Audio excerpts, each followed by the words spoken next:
दर्शकों को इस वक्त हमारे समक्ष है डॉक्टर संदीप अग्रवाल, जो कि ENT ऑन्कोलॉजिस्ट हेड स्पेशलिस्ट है। सर हम आपसे ये जानना चाहेंगे कि जो अभी कोरोना क्राइसिस काफ़ी बढ़ चुका हुआ है, ऐसे में जो पोस्ट कोविड जो पेशेंट आ रहे हैं पर्टिकुलरली, उस पर देखा गया है कि म्यूकोरमाइसिस जो ब्लैक फंगस है उसकी शिकायतें बढ़ना शुरू हो गई। तो एक्चुअली ये किस प्रकार की शिकायतें हैं, उसका क्या निवारण है और आपका क्या एनालिसिस है, क्या सिनेरियो उस बारे में? जैसा कि अभी पेपरों में, न्यूज़ चैनल में और टीवी पे भी ब्लैक फंगस या जिसको कि हम लोगों की भाषा में म्यूकोरमाइकोसिस कहते हैं, इसके बारे में बहुत ज़्यादा चर्चा बना हुआ है। अभी पोस्ट कोविड पेशेंट में ये बीमारी काफ़ी देखने में आ रही है और देखने में आने के अलावा ये बीमारी बहुत ही भयानक रूप में सामने आ रही है, जिसके कारण से इसकी चर्चा हर जगह हो रही है। यह बीमारी शुरुआत में तो जो इसके प्रारंभिक लक्षण रहते हैं उसमें पेशेंट थोड़ा सा इसको इग्नोर करता है, जिसके कारण से जब ये डॉक्टरों के पास में आता है तो ये बीमारी के लक्षण काफ़ी बढ़े हुए रहते हैं, जिससे पेशेंट की जान को भी खतरा होने का डर रहता है। म्यूकोरमाइकोसिस या ब्लैक फंगस ये एक फंगल डिजीज़ है। आइडियली यह जो बीमारी है ये बहुत कॉमन लोगों को नहीं होती है, यह उन लोगों में देखने में आई है जिनकी उम्र थोड़ी ज़्यादा है और जो पेशेंट डायबिटीज़ हैं या जिनमें अनकंट्रोल्ड शुगर लेवल है या जिनकी इम्यूनिटी किसी भी कारण से थोड़े शरीर में कम है, चाहे वो रीनल डिजीज़ भी हो सकते हैं और भी कोई ब्लड कैंसर के मरीज हैं या किसी और प्रकार के कैंसर के मरीज हैं या दूसरी ऐसी कोई बीमारी जिससे उनके शरीर में इम्यूनिटी कम हो गई हो, तो उन पेशेंट्स को यह म्यूकोरमाइकोसिस या ब्लैक फंगस की बीमारी ज़्यादा देखने में आ रही है। कोविड-19 एक ऐसी बीमारी है जो मरीज को और वीक कर देता है और कोविड-19 में जो कुछ मेडिसिन्स यूज़ की जा रही है वह भी इस बीमारी के लिए एक अच्छा वातावरण तैयार करती है, जिससे यह बीमारी काफ़ी बढ़ के उन पेशेंट्स में आ रही है। खासकर कोविड-19 के ट्रीटमेंट के लिए जो थोड़े सीरियस पेशेंट हैं उनको स्टेरॉयड इंजेक्शंस देना, दूसरा अगर पेशेंट को आईसीयू में है तो ऑक्सीजन लगाना। तो बहुत बार जो पेशेंट प्रोलॉन्ग आईसीयू में एडमिटेड हैं और जिनको ऑक्सीजन की रिक्वायरमेंट, ऑक्सीजन मास्क की रिक्वायरमेंट ज़्यादा रही है और जिनको स्टेरॉयड इंजेक्शंस लगाने पड़े हैं कोविड के इलाज के लिए और जिसके कारण से उनका ब्लड शुगर लेवल और ज़्यादा अगर बिगड़ गया है, शरीर में दूसरी बीमारी, किडनी प्रॉब्लम्स अगर उनको आ गई है, तो ऐसे मरीज में यह बीमारी देखी जा रही है। लेकिन एक ENT सर्जन और plus head and neck onco surgeon होने के बिहाफ में मैं यह बोलना चाहूँगा कि ठीक है, यह बीमारी हमको देखने में मिल रही है और उसके नंबर्स भी बहुत ज़्यादा है, लेकिन फिर भी मीडिया के द्वारा, पेपर के द्वारा, टीवी न्यूज़ के द्वारा लोगों के मन में जागरूकता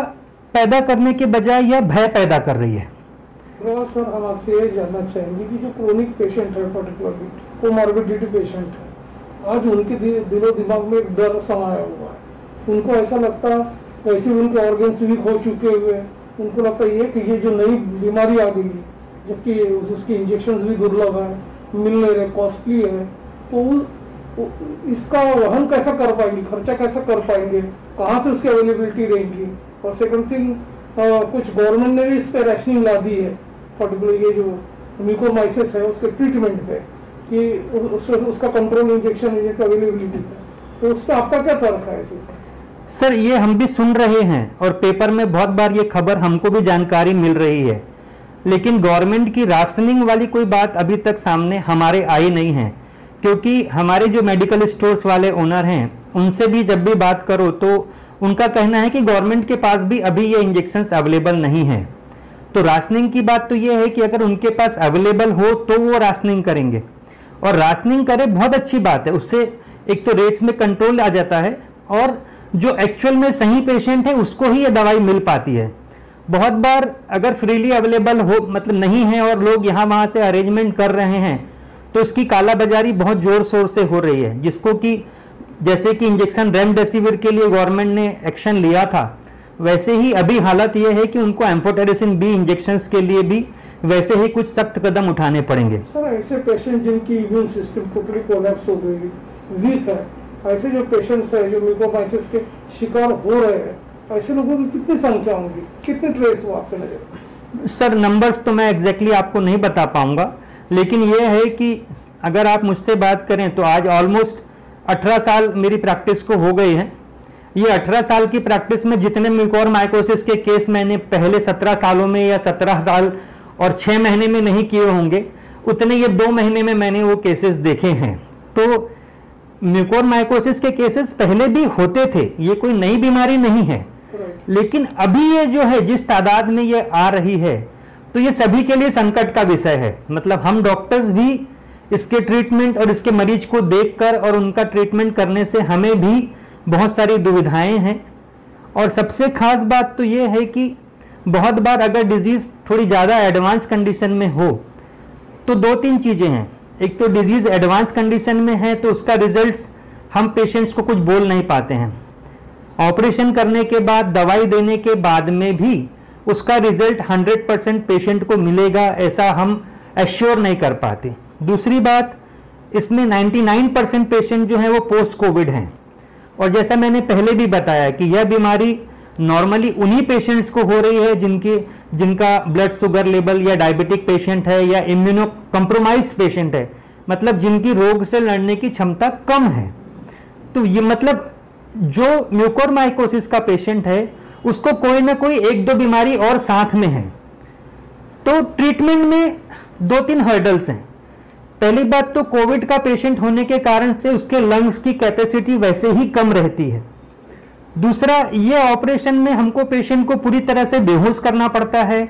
फिर ऑपरेशन होता है। तो बहुत बार पेशेंट ऑपरेशन टेबल पे भी गड़बड़ करते हैं, मतलब उनका स्वास्थ्य बराबर साथ नहीं देता। तो मतलब ये सारे पेशेंट हाई रिस्क पेशेंट या हाई रिस्क ग्रुप में जाते हैं। तो अगेन पेशेंट और उनके रिलेटिव के लिए एक बहुत बड़ा मानसिक तनाव का विषय रहता है कि ये बीमारी उनको है और बीमारी के साथ साथ में उनको दूसरी प्रॉब्लम भी है, तो सर्जरी में उनका क्या होगा। और even after surgery, even after the medication, we can not assure in every patient कि he will be absolutely fine,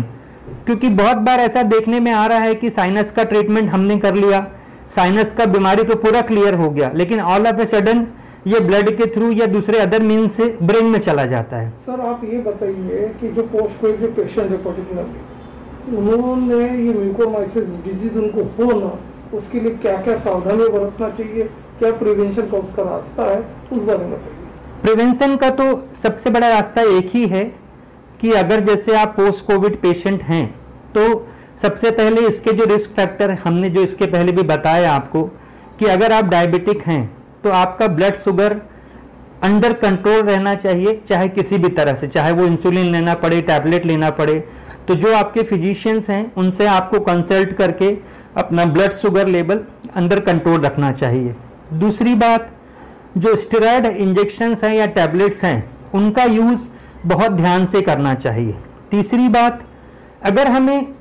जो तकलीफ मैंने बताया कि भाई नाक में कुछ नाक बंद लग रही है, सांस लेने की तकलीफ हो रही है, या कुछ क्रस्टिंग हो रहा है नाक में, या आंखों में लालपन है, सर में दर्द है, दांतों में दर्द है, एक तरफ चेहरे में दर्द है, ऐसी कोई भी सिम्टम्स अगर हमको डेवलप हो रही है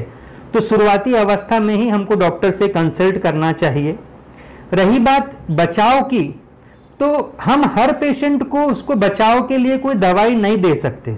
क्योंकि ऐसी कोई दवाई है भी नहीं कि ये देने से इसका बचाव 100% हो जाएगा। तो ये बीमारी वैसे भी अगर हम 1000 पेशेंट्स की बात करें तो 1000 में 1 या 2 पेशेंट्स को ये बीमारी हो रही है,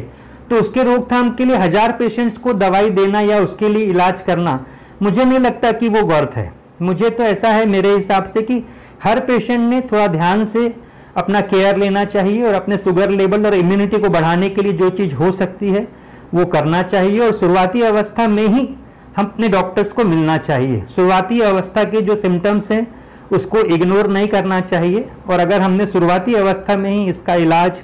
किया तो ये बीमारी बहुत कंट्रोल्ड अवस्था में ही ठीक हो सकती है। और बस आखिरी में मैं एक ही बात कहना चाहूँगा कि यह भी नॉर्मल बीमारी की तरह बीमारी है। बहुत ज़्यादा इसके लिए मन में खौफ ना बैठाएं। बस इस बीमारी के तरीकों को समझ करके उसके लिए जो सावधानी और जो इलाज का तरीका है उसको अपनाएं और अपने डॉक्टर पे भरोसा रखें।